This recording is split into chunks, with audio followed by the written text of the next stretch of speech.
Well, I knew Peter for a long time, but I started treating him at the end of 1975 when he came to see me from America, having sustained there a spinal injury, which to certain authorities in the States thought that this would be the end of his career. At that time, he was in a lot of pain, unable to move. We had to change the way he was using his body. I don't think Peter had really a body for a dancer. And what he had achieved, technically, it was at the expense of stress and strains in certain areas. Over the years, due to repeated strain, they became injured. He has to travel and dance in various countries in the world, in various stages. Some they are hard, some they are soft, some of them they are flat, some of them are raked. And all these factors, they predispose dancers to an injury because the body doesn't stay in one place long enough in order to adapt to that particular environment. So this type of dancers usually they're predisposed to injuries. However, since 1976, we never had a back injury with Peter or any complaints, but the back has not given us any trouble since then, regardless of the hard work that he has done. And since that setback to his career in 1976, Peter Schaufuss has worked constantly. He has gone on to become one of the world's most widely travelled and experienced dancers, appearing regularly throughout Europe, in the Far East, and in North and South America.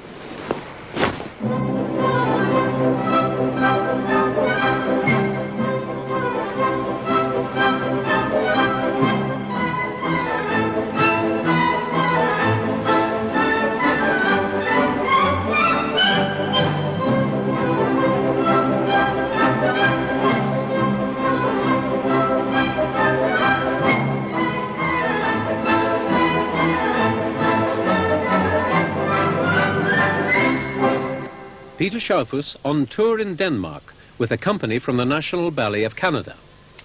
I got up at 10. I was really tired yesterday from the journey we had. We left 11:45 and we arrived here at 7 o'clock last night, so it was just time to unpack the costumes and go and eat something and then go to bed. So I was really tired, so I slept 10 hours nearly. And then I did an hour exercises. And then I went to the theater at 1 o'clock. I've been here ever since. If I could make it easier, I would. But these are the conditions to be an artist. You could stay in an opera house and dance a few performances a year, but if you want to dance a lot, you have to go where the work is. You have to go where the audience is, where the people are. I've been very lucky, actually, but I don't get nervous. I mean, I would probably be in a terrible state if I did get nervous now. I think that comes with dancing so many performances. You don't actually get nervous after a while. You would end up with an ulcer, I think, if you got nervous 150 times a year.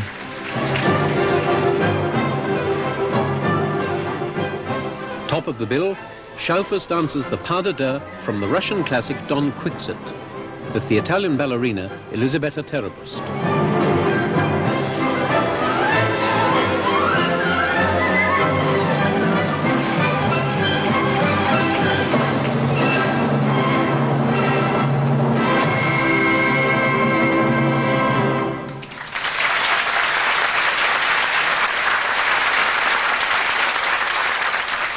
Lift her, and then you go on the place. You know, it's difficult for her when she comes down to go. Yeah. You know? Just take her down. You know. But Peter Schaufuss is not only the leading dancer with this company, he is its producer as well. It looks neat, otherwise it looks messy. You know, it's almost like Kang now. It is his responsibility, with just a few hours rehearsal on stage, to prepare the touring company for that evening's performance. He's done it 50 times and you've done it twice. So, you know, he knows it much better. 3 times, yes, that's right. The climax of the program is to be Schaufuss's own staging of the finale of the ballet Napoli by the great Danish choreographer of the 19th century, August Bournonville. People over there. You see, you're all on this side.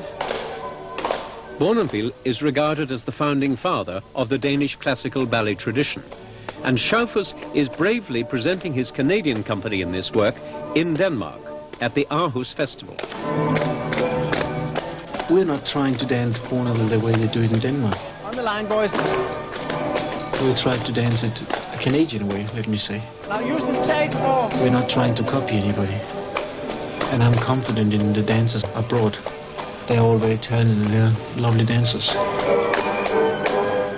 Oh, look. Stop, stop, stop, stop, stop. What are you doing out there? Stop, stop, stop.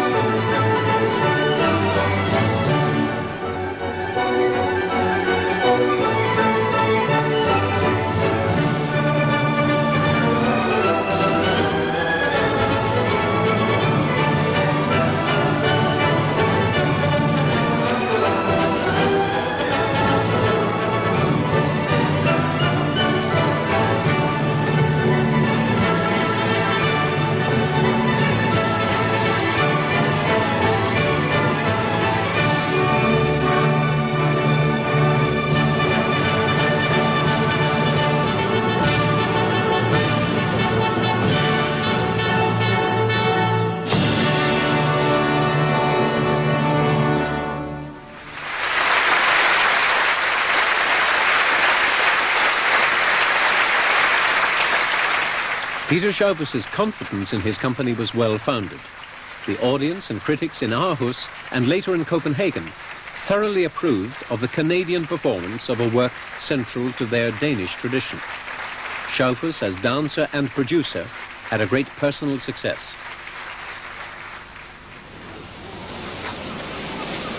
The next day, en route to Copenhagen, Schaufuss took his company to Elsinore, because on this tour he had a third responsibility, as host. He had brought his Canadian troupe to Denmark, where he himself was born.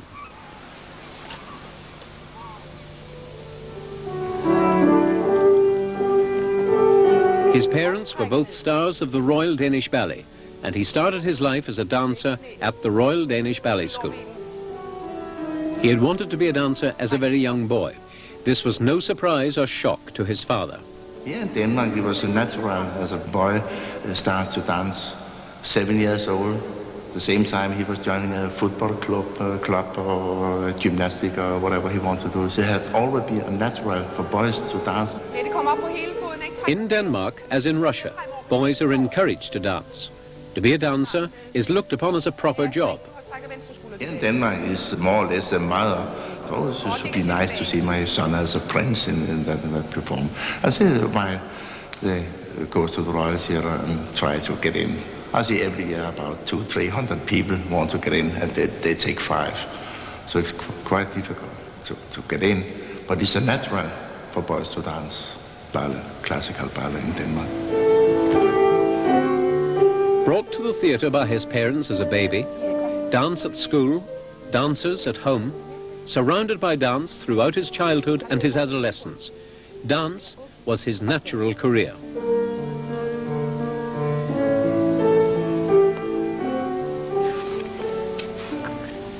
Now, at the height of his career, he can look back upon a lifetime of dance and 15 years as a dancer. This is an old program from a company that my parents had and started in 1969 in connection with their ballet school, which they called the Danish Ballet Academy. There's some old pictures in here which brings a lot of memories looking through the program. There's a picture of me and my mother dancing the Flower Festival Pas de Deux in Canada. There's myself dancing the Don Quixote with the National Ballet of Canada. And there's a picture here of myself when I was a really young man.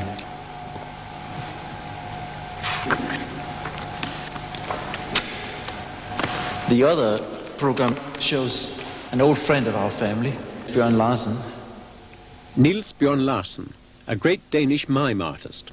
Recently, he played the role of the witch Madge in Peter Schaufuss's own production of the Bournonville romantic ballet La Sylphide. He was director of the theater of the ballet company as well as my father. I remember him, of course, as a schoolboy. He was a very difficult boy to handle because he had so much fantasy and he could do very many strange things, that he had trouble with his teachers. So I had to take him and tell him how to behave and so. I think I would have thrown him out if he had not shown that special talent.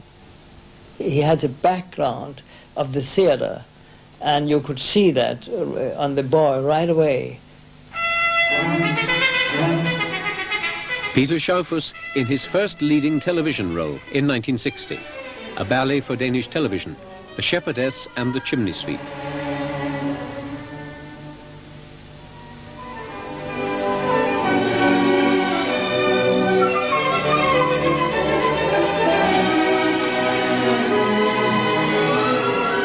Even aged 11, he made a distinct impression on Niels Bjørn Larsen. He was very strong, and already from the very beginning he had ability to do pirouettes, which is something that is very difficult for the children. He had that right away, so stand. In 1965, it was a natural progression for him to graduate from the school to the company at the Royal Danish Ballet. The work of the company in performance and in class is still dominated by its founder, August Bournonville. To be trained in the Bournonville style, you have a very good luggage, you have a very good background when you travel. The technique is based on a very large vocabulary of very difficult steps. Especially the Danish dancers are famous for their bounce, for their ballon, as you call it. Some of us are able to hang in the air for a certain amount of time, and certainly everybody bounces very well. It gives you very good beats, which is where you beat the legs together. It gives you a very sharp technique and a very nice stage presence, which is not offensive. And it gives you a presence as a man dancing.